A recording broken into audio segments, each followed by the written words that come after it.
Friends, अगर आप भी अपने फ़ोन को फुल नाइट चार्जिंग पर लगाकर सोते हो तो फिर नेक्स्ट मॉर्निंग आपका फ़ोन भी ऐसा सिर्फ मीम्स में होता है। बट सबसे बड़ी बात यह है कि आज भी लोग इस मिथ को 100% सच मानते हैं। फ्रेंड्स, एंड्रॉयड के बारे में इतनी बकवास बातें फैलाई गई है कि सिर्फ नॉर्मल यूजर्स ही नहीं, हमारे प्रो यूजर्स भी इन्हें सच समझकर फॉलो करते रहते हैं। तो आज की इस वीडियो में हम 2025 के टॉप बिगेस्ट एंड्रॉयड मिथ्स को एक्सपोज करने वाले हैं। तो सीट बेल्ट बांध लो, फोन को हाथ में पकड़ लो and let's expose the biggest myths of the Android world. अरे वाह, ये रैम क्लीनर तो काफी मस्त है। वाह, इससे तो मेरा फोन काफी फास्ट हो जाएगा। आप ये करना बंद कर दो क्योंकि इससे आपका फोन फास्ट नहीं हो रहा है बल्कि और भी स्लो होता जा रहा है। सबसे पहले आप ध्यान से सुनो, एक्चुअली रैम काम किस तरीके से करता है। जब आप किसी ऐप को फर्स्ट टाइम ओपन करते हो तो इसके codes, images, UI elements, cache files वगैरह रैम में लोड होते हैं, जिससे कि हमारा ऐप ओपन होने में थोड़ा टाइम लेता है। बट वही सेम ऐप को जब आप दोबारा ओपन करते हो तो वो इंस्टेंट ओपन हो जाती है, क्योंकि इसे ये सारी प्रोसेस दोबारा करने की जरूरत नहीं है। वो ऑलरेडी रैम में कैचे फाइल बना रखा है। जब आप दोबारा से ओपन करते हो तो बस उसे उस चीज को रिज्यूम कर देता है। बट कुछ प्रो यूजर्स है जो कि रैम के डेटा को ही पूरी तरीके से क्लियर कर देते हैं, जो कि गलत है। इससे होता क्या, जब आप रैम क्लीनर या फिर बूस्टर जैसे एप्लीकेशन को यूज करते हो तो आपकी बैटरी भी कंज्यूम होती है और सीपीयू पर भी इफेक्ट पड़ता है। दूसरी बात, जब आप किसी भी ऐप को दोबारा से ओपन करोगे तो वो सारी चीजें प्रोसेस होने में थोड़ा टाइम लेगा, क्योंकि आपने रैम की सारी डेटा को ही पूरी तरीके से क्लियर कर दिया है। ऑब्वियस सी बात है, ये सारी चीजें फिर से प्रोसेस करने में आपकी बैटरी बहुत ही ज्यादा कंज्यूम करेगी और सीपीयू पर भी इफेक्ट पड़ेगा ही पड़ेगा। अब आपको ऐसे में करना क्या चाहिए, जब आपका फोन पूरी तरीके से लैग कर रहा हो तो ऐसे में आप वो सारी ऐप को डिसेबल करके रखो जो कि आप उसे यूज नहीं कर रहे हो, जो कि फालतू में बैकग्राउंड में डेटा वगैरह ले रही हो, या फिर चाहो तो आप उसे अनइंस्टॉल ही कर दो। बट सिस्टम ऐप्स जो होते हैं वो अनइंस्टॉल नहीं होते, तो उसे आप डिसेबल करके रख सकते हो। और अगर आपके स्टोरेज में वो फालतू चीजें हैं जो कि आप जिसे यूज भी नहीं कर रहे हो तो आप उसे डिलीट ही कर दो, या फिर आप किसी अदर स्टोरेज डिवाइस में उसे स्टोर करके रख दो। इससे आपकी फोन पहले से थोड़ी बेटर परफॉर्म करेगी। बट अगर आपके पास बहुत ही ज़्यादा ओल्ड फोन है तो ऑब्वियस सी बात है, आप कुछ भी कर लो, स्टोरेज क्लीन कर दो या फिर ऐप को डिलीट कर दो, वो पहले जैसा परफॉर्म नहीं करेगी, क्योंकि टाइम टू टाइम फोन की कंपोनेंट्स डिग्रेड होना स्टार्ट हो जाती है। फ्रेंड्स, रैम किस तरीके से काम करती है, अगर मैं इस पर बात करना चाहूँ तो इस पर एक फुल डिटेल वीडियो बन सकती है। अगर आपको रैम पर फुल डिटेल वीडियो चाहिए तो आप हमें जरूर कमेंट कर देना। क्या आपको पता है 5G नेटवर्क हमेशा ऑन रखने से बैटरी बहुत ही ज्यादा कंज्यूम और ड्रेन होती है? क्या सच में? नो, ऐसा बिल्कुल भी नहीं है।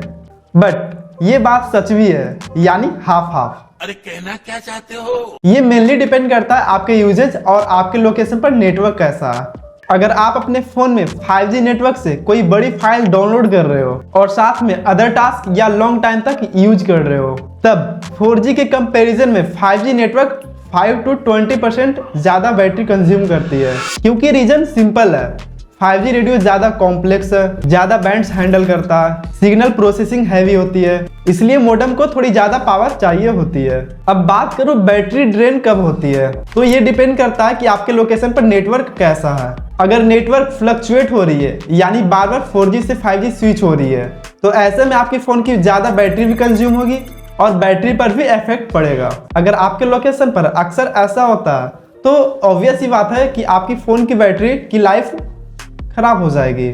मैं ज्यादा डिटेल में नहीं जाऊंगा, आप सॉल्यूशन के लिए कुछ चीजें कर सकते हो। जब आप देखो कि आपके लोकेशन पर कुछ ज्यादा ही नेटवर्क फ्लक्चुएट हो रही है तो आप फोर्सफुली इंटरनेट चलाने की कोशिश मत करो। आप जितना फोर्सफुली इंटरनेट चलाने की कोशिश करोगे बैटरी पर इफेक्ट उतना ही पड़ेगा। दूसरी बात, जब आपको इंटरनेट की जरूरत नहीं है तो आप उस टाइम इंटरनेट बंद करके ही रखो। अगर आप इंटरनेट यूज करने के लिए फोर्स नेटवर्क यूजेज जैसे ऐप को यूज करते हो तो उसे यूज करना बंद कर दो। ये आपके फोन की बैटरी के लिए बहुत ही बेकार है। आपने ये बात बहुत बार सुना होगा, भाई फोन अपडेट्स मत कर, फोन स्लो हो जाएगी। बट ये बात हाफ हाफ है, सच भी है और गलत भी है। और मैं ऐसा क्यों कह रहा हूँ, आप बस ध्यान से सुनो। लोग हर अपडेट को फोन स्लोइंग अपडेट ही मान लेते हैं, क्योंकि अपडेट के तुरंत बाद फोन इंडेक्सिंग करता है, बैकग्राउंड में ऑप्टिमाइजिंग चलती है और सारे एप्लीकेशन नए ओएस के हिसाब से एडजस्ट करता है। तो इन सभी रीजंस की वजह से फोन 2 से 3 घंटे थोड़ा लैग करता है, बट ये टेम्परेरी होता है। कुछ समय बाद ही एक्चुअल परफॉर्मेंस दिखाई देती है। बट आपने बहुत बार सुना होगा कि ये ऐप को अपडेट करने के बाद या फिर ओएस अपडेट करने के बाद मेरा फ़ोन पहले से ज़्यादा लैग करने लगा। इसका रीज़न सिंपल है, क्योंकि आपके फ़ोन का हार्डवेयर पुराना हो चुका है। जब कोई सा भी फ़ोन 2 से 3 साल पुराना हो जाता है तो उसका CPU, GPU, स्टोरेज चिप या फिर अदर फिजिकल कंपोनेंट्स स्लो हो जाती है। तो अब जब आप इस फ़ोन में न्यू ओएस अपडेट करते हो तो आपका ओएस तो न्यू है, बट आपका जो फ़ोन का जो हार्डवेयर कंपोनेंट्स है वो पुराना हो चुका है, जो कि उस न्यू ओएस को हैंडल नहीं कर पाता। ये तो बात हो गई ओएस की, बट जब बात करूँ एप्लीकेशन की तो ये टाइम टू टाइम इसकी अपडेट आती रहती है और हर अपडेट में फाइल का साइज इंक्रीज होता जाता है। अगर आपके पास 1 से 2 साल पुराना फ़ोन है तो ऐसे में अपडेट करने से कुछ प्रॉब्लम नहीं होती है, बस टेम्परेरी लैग वगैरह का इश्यू होता है, बट कुछ टाइम बाद ये प्रॉब्लम सोल्व हो जाती है। अगर आपका फ़ोन कुछ ज़्यादा ही ओल्ड है तो वैसे तो उसमें ओएस अपडेट तो नहीं देती है, बट एप्लीकेशन हमेशा अपडेट होता रहता है, जो कि आपके फ़ोन का जो हार्डवेयर है वो उस अपडेटेड ऐप को प्रोसेस नहीं कर पाता। तो फ्रेंड्स, कोई भी अपडेट आपके फ़ोन को स्लो नहीं करता। फ्रेंड्स, क्या आप भी सोचते हो कि फ़ोन को फैक्ट्री रीसेट कर देने से फ़ोन एकदम न्यू हो जाता? तो फिर आप बिल्कुल गलत हो। फैक्ट्री रीसेट सुनने में बहुत ही पावरफुल लगता है, बस एक बटन दबाया और फ़ोन पूरी तरीके से साफ, एकदम न्यू। बट रियलिटी कुछ और ही है। फैक्ट्री रीसेट सिर्फ आपके फ़ोन को photos, files, cache files, login data को ही हटाता है। बाकी फ़ोन की डीपर सिस्टम फाइल्स अनटच्ड रहती है।